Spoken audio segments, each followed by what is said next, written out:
उपयोग। इससे पहले हमने अम्ल और क्षार के गुण पढ़ लिए थे, किस तरह से अम्ल और क्षार जो है वो धातु ऑक्साइड के साथ अभिक्रिया करते हैं या धातु ऑक्साइड के साथ अभिक्रिया करते हैं, तो उनके गुण जो है हमने पढ़ लिए थे। यानी अम्ल किस तरह का व्यवहार करते हैं, क्षार जो है वो धातु ऑक्साइड के धातु ऑक्साइड के साथ किस तरह व्यवहार करते हैं। यहाँ पर धात्विक ऑक्साइड जो होता है वो किस प्रकृति का होता है, क्षारीय प्रकृति का होता है, जबकि अधात्विक ऑक्साइड जो है क्या होता है, अम्लीय प्रकृति का होता है। ठीक है, आज हम जो है उनके उपयोग पढ़ने के लिए देखेंगे। तो जो है खनिज अम्ल किसको कहते हैं, ध्यान रखना, खनिज अम्ल। ठीक है, यानी ऐसे अम्ल जो खनिजों से हमें प्राप्त होते हैं, खनिजों गैस को के रूप में या के साथ प्राप्त होते हैं, उनको क्या कहते हैं, खनिज अम्ल। यानी खनिजों के साथ प्राप्त होते हैं उनको खनिज अम्ल कहते हैं। जैसे कौन से अम्ल होते हैं, H2SO4, HCl, HNO3, नाइट्रिक अम्ल। ठीक है, ये सल्फ्यूरिक अम्ल, हाइड्रोक्लोरिक अम्ल, नाइट्रिक अम्ल, ये कहाँ से प्राप्त होते हैं, खनिजों से हमें प्राप्त होते हैं, इसलिए इनको क्या कहते हैं, खनिज अम्ल कहते हैं। ठीक है, अब हम सबके अलग अलग उपयोग करते हैं। दूसरे आते हैं कार्बनिक अम्ल, ठीक है, ऑर्गेनिक एसिड जिसको बोलते हैं। ठीक है, कहाँ काम आते हैं ये ऑर्गेनिक एसिड, क्या होते हैं, आपने जो है सिट्रिक अम्ल पढ़ा होगा, कहाँ होता है, नींबू में। ठीक है, तो ये क्या है,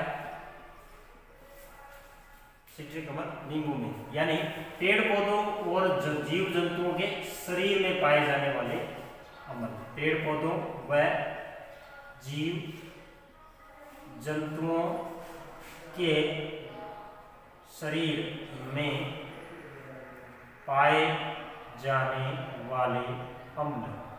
ठीक है, उनको आप क्या कहते हो, जो है वो कार्बनिक अम्ल कहते हो, ध्यान रखना। ठीक है, पेड़ पौधों या जीव जंतु के शरीर में पाए जाने वाले अम्ल। ठीक है, एक सिट्रिक अम्ल हो गया, दूसरा टार्ट्रिक अम्ल, कहाँ पाया जाता है, इमली में। ठीक है, इसलिए इमली को कई बार टार्ट्री बोलते हैं। ठीक है, मैलिक अम्ल किसमें पाया जाता है, सेव में। ठीक है, किसमें पाया जाता है, सेव में। मेथनोइक अम्ल,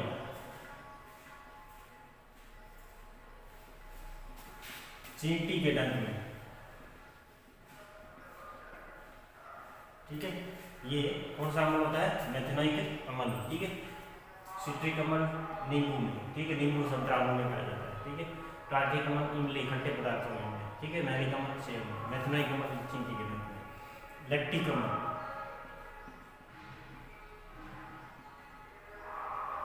दही में। ठीक है, किसमें पाया जाता है, दही में। ठीक है, लैक्टिक अम्ल। तो इस तरह से इनको हम क्या कहते हैं, ऑर्गेनिक एसिड। ठीक है, यानी कार्बनिक अम्ल। ठीक है, एक और होता है कौन सा, एसिटिक अम्ल। ठीक है, ये वैसे तो किसी जीव में या इस तरह से साधारण दर नहीं पाया जाता, बाहर से इसको उत्पादन किया जाता है। ठीक है, पर ये जो है किस काम आता है, काम देख लेते हैं इसका उपयोग क्या है, ठीक है, सिक्के के रूप में, यानी सिक्के में होता है। ठीक है, वैसे तो ये सिक्के में पाया जाता है। ठीक है, तो सिक्के के रूप में अचार या अन्य, यानी वह अन्य खाद्य पदार्थों के परिरक्षण, इसमें खाद्य पदार्थों के परिरक्षण किसमें काम आता है, सिक्के के रूप में अचार व अन्य खाद्य पदार्थों के परिरक्षण में। ठीक है, परिरक्षण में।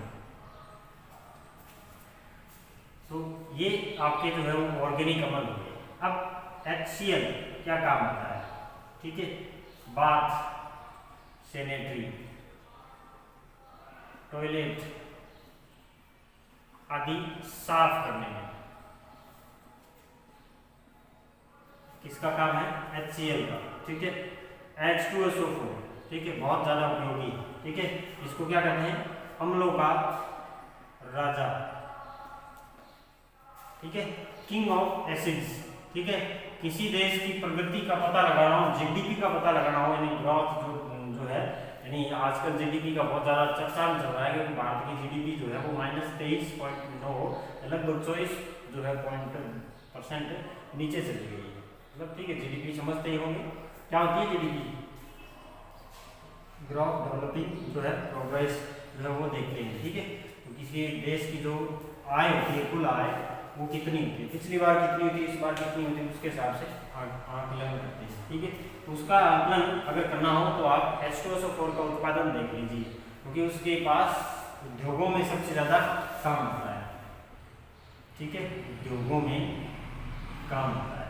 ठीक है, तो उद्योगों में काम आएगा, इसका मतलब H2SO4 जितना उत्पादन करेंगे उतना ही ज़्यादा काम में आ रहा है, इसका मतलब उसके देश में जो है वो खपत भी उतनी ज़्यादा हो रही है, इसलिए इसको किंग ऑफ एसिड्स कहा जाता है। ठीक है, बहुत सारे जो है उद्योगों में या पदार्थों में जो है इसका उपयोग किया जाता है। मेनली आप कह सकते हैं उद्योगों में ये उपयोगी है H2SO4। ठीक है, अब बचता है अम्ल राज जिसको बोलते हैं। देखो ये अम्ल का राजा है, एक है अम्ल राज जिसको बोलते हैं एक्वा रेजिया। एक्वा रेजिया, कई बार ऐसा भी शब्द लिखा हुआ आता है, एक्वा रेजिया। ठीक है, एक्वा रेजिया क्या होता है, इसमें 3:1 होता है। 3 भाग क्या होते हैं, 3 भाग HCl, 1 भाग HNO3। ठीक है, यानी 3:1 होता है, 1 भाग HNO3, 3 भाग क्या होते हैं HCl। ठीक है, मान लीजिए आपके जो मान लीजिए घर में जो काम चल रहा है तो उसमें मिलाते हैं ना, कि मान लीजिए 3 जो है वो मान लीजिए 3 कट्टे सीमेंट मिला लिए और 1 कट्टे मान लीजिए कोई रेत मिला ली, तो इस तरह होता है ना। तो वैसे 3 भाग है, यानी मान लीजिए 3 बाल्टी HCl ले लिया और 1 बाल्टी HNO3 ले लिया। ठीक है, इसको काम में कौन लेते हैं, आपकी भाषा में कहें तो सुनार काम में लेते हैं। ठीक है, क्या काम करते हैं, सोने के आभूषण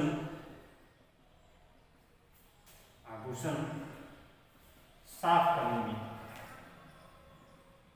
ध्यान रखना, ये पूरा साफ कर देता है सोने को। ठीक है, इसलिए किसी बहकावे में नहीं आए कि आपको कोई कहे कि सोना को साफ करवाना है, साफ करवाने के लिए आप जो है इसका उपयोग नहीं करना है। ठीक है, क्योंकि अगर वो इसमें डालेगा तो कुछ ना कुछ सोना जो है उसमें रह जाएगा नीचे। ठीक है, बाद में उसको वो निकाल लेते हैं और कुछ उनका काम चलता रहता है। ठीक है, इसलिए ये सोने को गला देता है। ठीक है, सोने को गलाने में किसका उपयोग होता है, एक्वा रेजिया का उपयोग होता है, अम्ल राज का उपयोग होता है। अनुपात क्या है, इंपॉर्टेंट है, परीक्षा में पूछा जाता है कितना, 3:1, यानी 3 भाग HCl, 1 भाग HNO3। ठीक है, तो ये HCl, HNO3 और H2SO4 के उपयोग हो गए और ये इनके बारे में हो गया। ठीक है, तो इस तरह से जो है आप पढ़ेंगे। ठीक है, अब हम अम्लों के उपयोग के बाद बढ़ते हैं क्षारों के उपयोग। क्षारों के उपयोग, ठीक है, NaOH, KOH ये किस काम आते हैं, साबुन में चिकनाई देने के लिए। यानी कहीं चिकनाई अगर देनी हो, साबुन वगैरह जो किसी पदार्थ में स्नेक के रूप में देना हो तो किसका उपयोग किया जाता है, NaOH और KOH जैसे क्षारों का उपयोग किया जाता है। ठीक है, कोई और सबसे बेस्ट उदाहरण चूना पत्थर। ठीक है, कई बार खेत की मिट्टी, कई बार कहते हैं ना कि मतलब किसान लोग कहते हैं जमीन जो है वो खट्टी हो गई। ठीक है, तो खट्टी हो गई, उसका उपचार क्या करते हैं, वो लोग चूना डाल देते हैं।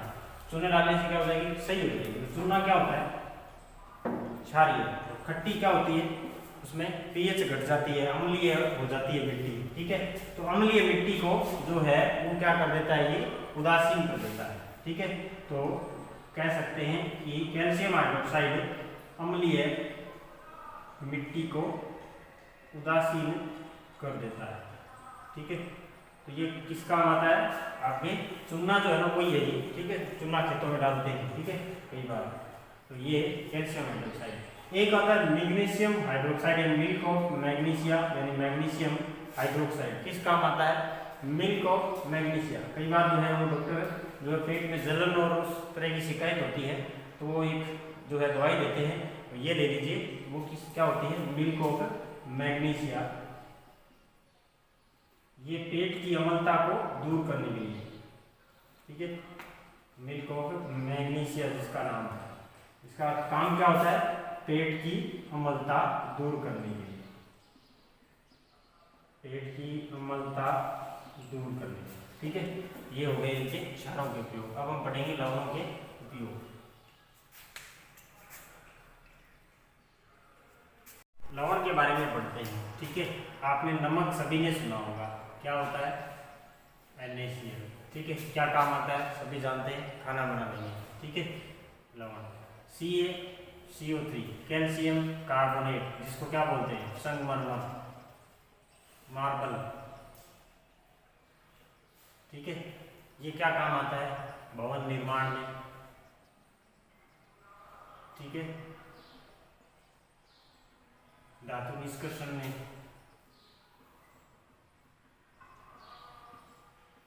ठीक है, भवन निर्माण में, धातु निष्कर्षण में और सीमेंट बनाने में,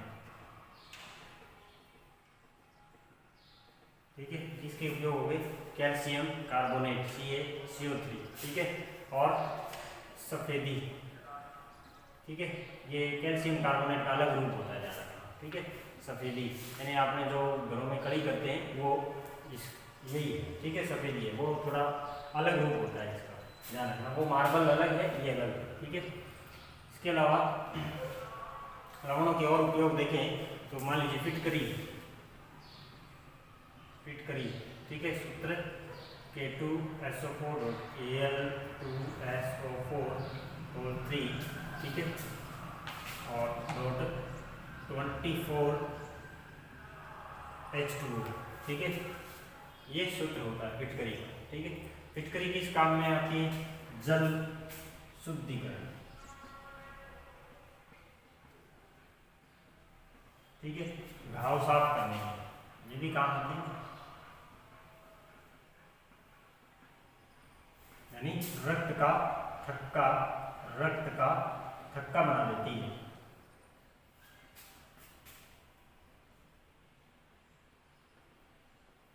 कई बार आप बाल कटवाने जाते हो तो कहीं ब्लेड लग जाता है, ठीक है, तो वहाँ पे फिटकरी लगा देते हैं, ठीक है। इसलिए रक्त का थक्का अगर बनवाना हो तो वहाँ पे फिटकरी लगा दीजिए, रक्त आपका रुक जाएगा, ठीक है, बहना रुक जाएगा। फिटकरी का हो गया। लवण जो है फिटकरी एक लवण होता है, ठीक है। इसके अलावा कोई और लवण का उदाहरण देखना चाहो तो HgNO3, फोटोग्राफी में, ठीक है, अमोनियम नाइट्रेट विस्फोटक बनाने में, ठीक है, विस्फोटक बनाने में, ये अमोनियम नाइट्रेट हो गया, ठीक है। तो ये आपके क्या हो गए, लवणों के उपयोग हो गए कुछ, ठीक है। अब आगे हम कुछ लवणों के उदाहरण पढ़ेंगे तो वहाँ पे इनके उपयोग डिटेल में पढ़ेंगे, इसलिए ज़्यादा उपयोग यहाँ नहीं पढ़ेंगे, आगे पढ़ेंगे, एक एक को बारी बारी से पढ़ेंगे। सोडियम हाइड्रोजन कार्बोनेट और ये सब लवण जो है अपने आएंगे, सोडियम कार्बोनेट, कपड़े धोने का सोडा, नमक, इन सब के बारे में डिटेल से पढ़ना है, ठीक है। अब हम पढ़ते हैं एक इम्पोर्टेंट टॉपिक pH, ठीक है, pH, ठीक है, P और H। P का मतलब यहाँ पर क्या है, पावर, ठीक है। ये एक शब्द बना होता है पुषांश, कोई अन्य भाषा ग्रीक भाषा का शब्द है पुषांश, ठीक है। इसका अर्थ होता है पोटेंशियल या पावर, पोटेंशियल, ठीक है, यानी पावर, शक्ति, ठीक है। P का मतलब क्या होता है, शक्ति। इस आपको P का मतलब ये समझना है, शक्ति यानी पावर, ठीक है। किसने दिया था ये फॉर्म, यानी हाइड्रोजन, H का मतलब है हाइड्रोजन से, ध्यान रखना, H का मतलब यहाँ हाइड्रोजन से ही है, ठीक है, अन्य कोई चीज नहीं है, हाइड्रोजन है, ठीक है। सोरेनसन नाम के एक व्यक्ति ने दिया था, सोरेनसन ने इस स्केल को दिया था, pH स्केल को किसने दिया था, सोरेनसन नाम के एक व्यक्ति ने जो है वो pH स्केल दिया था, ठीक है। स्केल मतलब एक माप, ठीक है, पद्धति। क्या होती है इसकी परिभाषा वो देखते हैं। पीएच की परिभाषा। पीएच यानी जो हाइड्रोजन आयन जो होते हैं, हाइड्रोजन आयन की सांद्रता का ऋणात्मक लघु गुणक क्या कहलाता है? पीएच कहलाता है। ठीक है, लिख सकते हैं हाइड्रोजन आयनों की सांद्रता का ऋणात्मक लघु गुणक पीएच कहलाता है। हाइड्रोजन आयन की सांद्रता को ब्रैकेट में दर्शाते हैं, बड़े ब्रैकेट में। ठीक है, का ऋणात्मक लघु गुणक, लॉग लेना जानते हैं, उसका एंटी लॉग। ठीक है, ऋणात्मक लघु गुणक क्या कहलाता है? पीएच कहलाता है। ठीक है, तो आप कह सकते हो पीएच बराबर माइनस log H प्लस। ठीक है, हाइड्रोजन आयन कौन होते हैं? H plus. ठीक है, तो इसका ऋणात्मक लघु गुणक क्या कहलाता है? पीएच कहलाता है। ये इसकी परिभाषा हो गई, ये इसका सूत्र हो गया। लॉग ले लिया, हाइड्रोजन आयन की सांद्रता दे रखी है आपको। ठीक है, उसका अगर ऋणात्मक लॉग ले लेंगे ना, उसी को हम क्या कहते हैं? पीएच कहते हैं। क्योंकि लॉग ऋणात्मक होता है, इसलिए वैल्यू ऋणात्मक में आती है, 10 की घात इस तरह से मान आता है। इसको सरल रूप में व्यक्त करने के लिए क्या लेते हैं? पीएच लेते हैं। तो ठीक एकदम उल्टा हो जाता है ये मामला। ठीक है, क्योंकि जो मान आता है ना, वो 10 की घात माइनस 6, 7, 8 इस तरह से आता है। ठीक है, तो इसको क्या है कि समझ नहीं पाते बच्चे। मान लीजिए -7 दे दिया और 10 की घात -8 दे दिया, तो बच्चों को समझ नहीं आया कि -8 ये बड़ा है कि ये बड़ा है, कौन सा बड़ा है इसमें से? 10 की घात -7 बड़ा है कि 10 की घात -8 बड़ा है? तो आप कहेंगे 10 की घात -7 बड़ा है, क्योंकि 8 दिख रहा है बड़ा, लेकिन बड़ा नहीं है। ठीक है, तो इसलिए समझने में परेशानी होती है, लिखने में परेशानी होती है। इसको सरल रूप में व्यक्त करने के लिए क्या किया गया? पीएच पैमाने या पीएच स्केल का उपयोग किया गया। बस यही है आपका पीएच। ठीक है, अब इसकी थोड़ी सी और जानकारी दे देते हैं। ठीक है, कि कई बार क्या है कि हाइड्रोजन आयन जो होते हैं ना, हम इस तरह से बता सकते हैं कि H प्लस आयन स्वतंत्र नहीं रह सकता है, अतः इसे H3O प्लस के रूप में लिखते हैं। ये ध्यान रखना, क्या? pH बराबर माइनस log H3O पॉजिटिव। ठीक है, ये भी pH को प्रदर्शित करने का तरीका है। तो सरल करने का एक तरीका क्या है? आपका pH है, pH स्केल है। ठीक है, अब एक pH स्केल जो है हम पढ़ना चाहें तो किस तरह से पढ़ेंगे pH स्केल को? pH स्केल अगर आपको पढ़ना हो, ठीक है, pH साफ क्या होती है, किस तरह से आती है? मान लीजिए आपको कोई मान दिया गया है। ठीक है, उदासीन जल के लिए H प्लस व OH माइनस, यानी जल में H प्लस और OH माइनस आयनों की सांद्रता 1 × 10 की घात -7। ठीक है, मोल प्रति लीटर होती है। ठीक है, ये मोल प्रति लीटर तो आप जानते हो मोल क्या होता है, ये आप 11वीं क्लास में समझोगे। एक बार के लिए समझ लेना, कोई मात्रक होता है। ठीक है, जिस तरह से मीटर होता है उस तरह से आप एक मात्रक समझ लेना। ठीक है, ऐसे मीटर से अलग होता है, मीटर से इसका लेना देना नहीं है। एक पदार्थ की मात्रा की इकाई है, इसे समझेंगे। कोई भी पदार्थ की मात्रा हम किलोग्राम उसमें तोलते हैं ना, ये मोल भी उसी तरह की इकाई है। ठीक है, ये समझ लेना। तो सांद्रता यानी उदासीन जल के लिए जो H प्लस और OH आयनों की सांद्रता जो है वो 1 × 10 की घात -7 मोल प्रति लीटर होती है। ठीक है, तो आपको ये किसका मान दिया गया है? H प्लस आयनों की सांद्रता दी गई है। तो आप इसको कैसे लिख सकते हो? pH के लिए जो है स्केल के लिए मान, इसमें जो है मान रख दीजिए -log 1 × 10 की घात -7। ठीक है, अब किसी का लॉग अगर लेते हो आप, गणित वाले सर से भी पूछ सकते हैं लॉग लेना और इस तरह का, वो माइनस लॉग ले रहे हैं। ठीक है, तो लॉग का मान यानी यहाँ पर किस तरह से इसको हल करेंगे? तो आप देखिए कि -log 1 ठीक है, यानी इसको इस तरह से हल कर दीजिए। log 1 का मतलब तो क्या होता है 0, तो यहाँ कोई मतलब नहीं रहेगा, तो आप सीधा से लिखिए log जो है वो घात वाले को बाहर ले आइए, तो ये घात वाली जब इधर आएगी तो ये माइनस का और ये किसका है माइनस का, तो ये किसका हो जाएगा प्लस का हो जाएगा। ठीक है, यानी ये 10 की घात जो 7 है पहले इसको लेके आएंगे तो ये आ जाएगा 7 log 7। ठीक है, तो सॉरी 7 नहीं, इसका मान आ जाएगा बाहर इस तरफ हो जाएगा 7 फिर log 10। ठीक है, तो pH बराबर 7 log, एक ध्यान रखना log 10 का मान कितना होता है 1 होता है, तो इसको गुणा कर देंगे 1 से तो कितना आ जाएगा 7। तो इसलिए उदासीन जल का pH का मान कितना आता है 7 आता है। एक बार फिर देख लीजिए कि -7 को मैं इधर लेके आया तो ये क्या आ जाएगा प्लस का 7 हो जाएगा। ठीक है, यानी माइनस और माइनस क्या हो जाएंगे गुणा होंगे तो प्लस हो जाएगा। ठीक है, log 1 का कोई मतलब नहीं है। ठीक है, और log 1 का मतलब 0 होता है। ठीक है, इसलिए यहाँ पे प्लस माइनस करेंगे तो 0 का 0 हट जाएगा। कोई भी संख्या में अगर log के रूप में है और वो गुणा में है तो उसका यानी पहले संख्या गुणा में है तो उसको log के रूप में लेके जाना है, तो वो संख्या किसमें आ जाती है जो है प्लस में आ जाती है। ठीक है, यहाँ पे 7 इधर आ गया और ये क्या आ गया log 10। ठीक है, ये हो गया log 10 का मान कितना होता है 1 होता है। आपके कंफ्यूजन होगा कि ये log 1 कहाँ गया, तो log 1 यहाँ प्लस में आएगा। log 1 का मान कितना होता है 0, 0 से में जोड़ोगे तो क्या होता है कोई फर्क नहीं पड़ता। इसलिए आपको ये समझना है कि ये 7 log 10 होता है, log 10 का मान 1 होता है, तो इसलिए pH का मान कितना आ जाता है 7 आ जाता है। तो ये हो गई आपकी pH। ठीक है, अब थोड़ा सा एक स्केल पढ़ लेते हैं छोटा सा।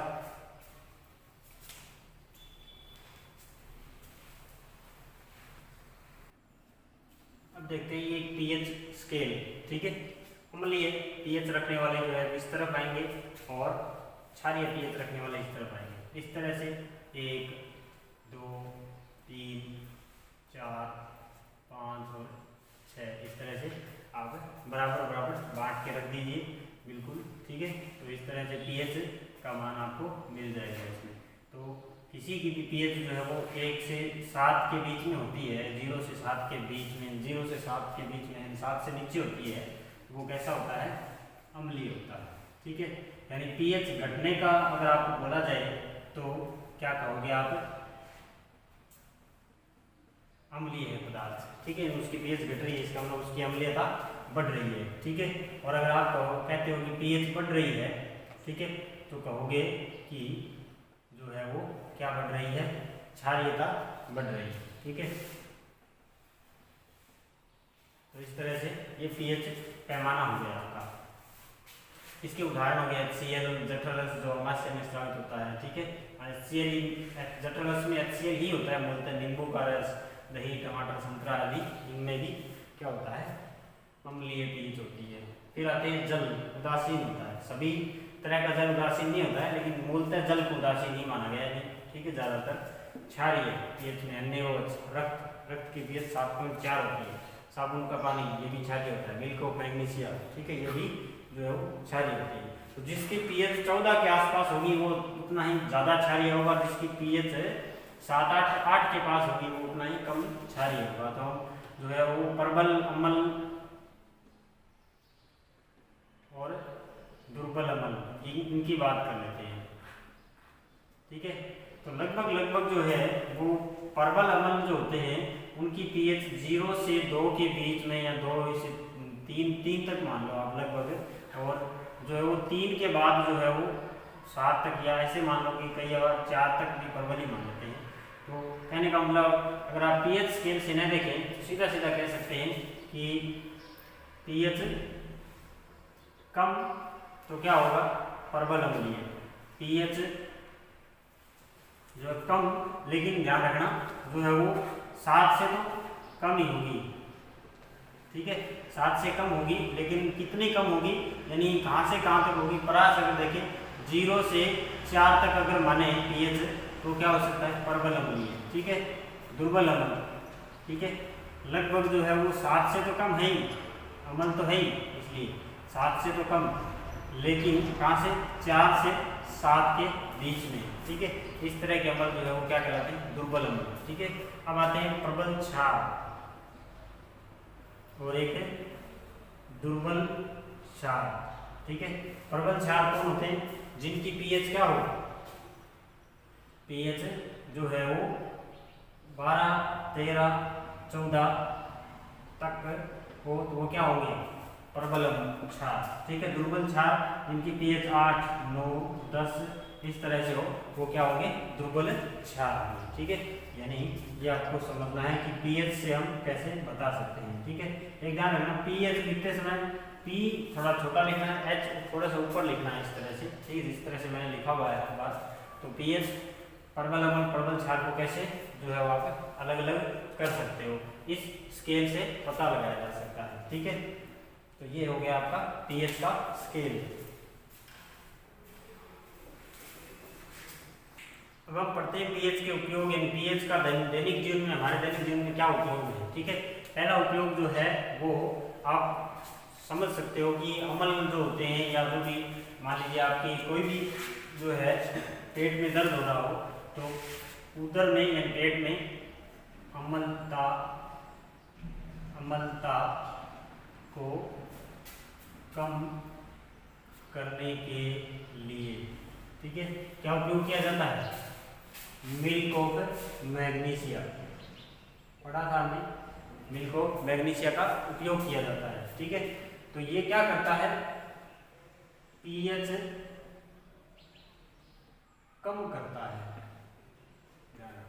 कम ही तो करेगा, ज्यादा करेगा, ठीक है, सॉरी ज्यादा करता है, पीएच ज्यादा बढ़ाता है, कम तो इससे हो जाती है, इससे हो जाती है, कम हो जाती है, इसमें कम हो जाती है, ठीक है, इसमें कम हो जाती है। तो ये पीएच क्या कर देता है, ज्यादा कर देता है, अर्थात क्या कर देता है, उदासीन। ज्यादा करने का मतलब यही है कि पीएच 7 से नीचे है तो ये 7 के आसपास ले आएगा बस, ठीक है, इतना इफेक्ट कर पाता है। ज्यादा क्षारीय तो मान लीजिए ये थोड़ी है कि कोई पीएच, शरीर की पीएच जो है वो 1, 0 के आसपास चली जाती है, ऐसा नहीं होता है, 4, 5 के आसपास 5 तक रहती है, 5, 5.5 हो जाए तब मुश्किल होती है, उससे अगर ज़्यादा है तो कोई फर्क नहीं पड़ता है इसमें, ठीक है। पेट में दर्द तभी होता है, यानी जलन होने लगती है, कई बोलते हैं कि तेजाब बढ़ने लग गया, डॉक्टर के पास जाते हैं, डॉक्टर कोई दवाई देता है तो वो मिल्क ऑफ मैग्नीशिया या कुछ इस तरह के क्षार देते हैं, यानी उदासीन लवण वाले भी दे देते हैं कई बार, जिससे क्या है कि पीएच को बैलेंस किया जा सके, ठीक है, दुर्बल क्षार दे देते हैं, ठीक है। तो इसलिए ये पीएच को जो है उदासीन कर देता है, इसलिए हमें पीएच की सहायता से ये समझने में सहायता मिलती है कि हमारे शरीर की पीएच क्या है, ठीक है। कोई जांच वगैरह करवाते हैं तो उसमें भी ये आ जाती है पीएच, ठीक है। एक आता है दंत क्षय, ठीक है, दांतों के ऊपर एक जो बाहरी कठोर परत होती है ना उसको बोलते हैं, कठोर परत को क्या बोलते हैं, इनेमल, क्या बोलते हैं, इनेमल, ठीक है। अगर पीएच घट जाएगी ना, मुख की पीएच घटने पर यानी अम्लीय हो जाएगी, इनेमल क्या हो जाता है, यानी इनेमल का क्षय हो जाता है, इतना लिख सकते हैं कि इसका क्षय हो जाता है, क्षय होना शुरू हो जाता है, यानी कहने का मतलब ये खराब होना शुरू हो जाता है, ठीक है। यानी कईयों के दांत जो खराब हो जाते हैं, वो कहते हैं कि हमने कुछ खाया भी नहीं है, सुपारी भी नहीं खाई, फिर भी दांत खराब होते हैं, तो उसका कारण है आप जो है मुंह खाना खाने के बाद साफ नहीं करते हैं, इसलिए दांत खराब होने लगते हैं, ठीक है। इस दंत क्षय यानी क्या करता है कि दंत क्षय में इसमें होता क्या है कि भोजन के जो कण हैं वो दांतों के बीच में रह जाते हैं, क्या हो जाते हैं, दांतों के बीच रह जाते हैं, वहां जीवाणु जो है मुख की पीएच कम कर देते हैं, तो जीवाणु उसमें उत्पन्न होंगे तो पीएच कम कर देते हैं, ठीक है, जिससे क्या हो जाएगा, दांतों के जो इनेमल यानी जो परत होती है वो क्या हो जाती है, क्षय होने लगती है, कमजोर होने लगती है, जिससे दांत खराब हो जाते हैं, ठीक है। तो ये मुख की पीएच जो है वो घटने से होता है, ठीक है, वो पीएच 5.5 तक घट जाती है, ठीक है, इसके लिए क्या करना चाहिए, मुख को बार बार साफ करते रहना चाहिए। ठीक है, एक और आता है तीसरा उपयोग जो है कीटों के डंक, मधुमक्खी के डंक मारने से जलन होने लगती है। क्या करते हैं ये कीट यानी ये मधुमक्खियां, जलन क्यों होने लगती है? ये क्या करते हैं, मेथनोइक अम्ल स्रावित करते हैं। ये क्या करते हैं, अम्ल का स्राव करते हैं। डंक के साथ क्या करते हैं, अम्ल का स्राव कर देते हैं, जिससे जो है आपका कीट जो है वो उसका जो भी डंक है उसमें एक अम्ल की मात्रा पाई जाती है, तो वो अपने बॉडी में आ जाती है। तो वहाँ जहाँ ही काटता है वहाँ पर क्या होती है, जलन होने लगती है। ठीक है, तो इसका उपचार क्या है, NaHCO3 लवण का को जलन वाले स्थान पर लगाया जाता है। ठीक है, यानी उपचार क्या है कि NaOH जैसे लवण जो होते हैं यानी जो है उनको इसके स्थान पर क्या कर दिया जाता है, लगा दिया जाता है। ठीक है, तो ये कीटों के डंक या मधुमक्खी के डंक मारने से जलन होती है, उसका उपचार ये हो गया। तो एक और हो गया। अब आते हैं अम्ल वर्षा, अम्लीय वर्षा। ठीक है, अम्लीय वर्षा में क्या होता है कि हमारे वायुमंडल के अंदर जो प्रदूषण होता है ना, फैक्ट्रियों से या कारखानों से जो धुआं उत्पन्न होता है, उसमें सल्फर व नाइट्रोजन के जो ऑक्साइड होते हैं, सल्फर व नाइट्रोजन के ऑक्साइड वायुमंडल में ऊपर जाकर जल व अन्य यौगिकों से क्रिया करते हैं। ठीक है, सल्फर और नाइट्रोजन की ऑक्साइड जो है वायुमंडल में ऊपर जाकर जल व अन्य यौगिकों से क्रिया करते हैं और अम्ल का निर्माण कर देते हैं। यह अम्ल वर्षा के साथ धरती पर आता है। क्या होता है, यह अम्ल जो है वर्षा के साथ धरती पर आ जाता है, उसे क्या कहते हैं, अम्ल वर्षा। ठीक है, अम्ल वर्षा कहते हैं। उदाहरण के लिए HNO3 H2SO4 जैसे अम्ल जो हैं वो क्या है, धरती पर आते हैं। इसके कारण जो है वो नाइट्रोजन का ऑक्साइड, नाइट्रस ऑक्साइड या नाइट्रोजन जो भी NO2 जो गैस है, सल्फर की SO2 वगैरह गैसें जो निकलती है वो ऊपर जाकर H2SO4 बना लेती है जल से और उनसे क्रिया करके। इसलिए क्या हो जाता है कि वहाँ पर ये अम्ल जो है वो उत्पन्न हो जाते हैं। अब ये अम्ल जल के साथ, वर्षा के जल के साथ धरती पर आते हैं और ये क्या करते हैं, हमारे पर्यावरण को नुकसान पहुंचाते हैं। ठीक है, आजकल आगरा के अंदर बहुत सारी इंडस्ट्री है, इसलिए वहाँ पर जो है वो अम्ल वर्षा होती है। ताजमहल की जो संगमरमर है वो खराब हो गई है, इतना ज़्यादा इफेक्ट डालता है ये अम्ल। ठीक है, आप पहली बरसात के अंदर गाड़ी बाहर खड़ी कर देना, अपने आप बिल्कुल साफ हो जाएगी। पहली बरसात के अंदर, मानसून की पहली बरसात अगर होती है या मानसून से प्री मानसून जो बरसात होती है, उस दौरान जो है वो किसी शहर के आसपास अगर आप रहते हो तो वहाँ पे गाड़ी जो बाहर खड़ी रहेगी वो बिल्कुल साफ हो जाएगी। उसका कारण क्या है, अम्ल वर्षा है। जो अम्ल बरसता है इसलिए साफ हो जाती है। ठीक है, लास्ट जो है उपयोग पढ़ लेते हैं हम, जो है वो मृदा की pH। ठीक है, तो मृदा की pH जो है वो किसकी वजह से, यानी प्रदूषकों व दवाइयों के छिड़काव की वजह से जो है वो pH क्या हो जाती है, कम हो जाती है। तो उसका उपचार करने के लिए हमने पहले ही पढ़ा था, किसका उपयोग किया जाता है, कैल्शियम हाइड्रोक्साइड का उपयोग किया जाता है। कई बार जो है वो किसी जो है pH जो है वो बढ़ भी जाती है, तो उसके लिए भी किसी जो है वो अम्ल का उपयोग किया जाता है। ठीक है, तो ज़्यादातर मिट्टी की जांच करवाई जाती है, किसान लोग जो है मिट्टी की जांच करवाते हैं और उससे पीएच का पता चल जाता है, तो वो फसलों का चयन करने में भी जो है वो पीएच सहायक होती है। क्या सहायक होती है? फसलों के चयन में।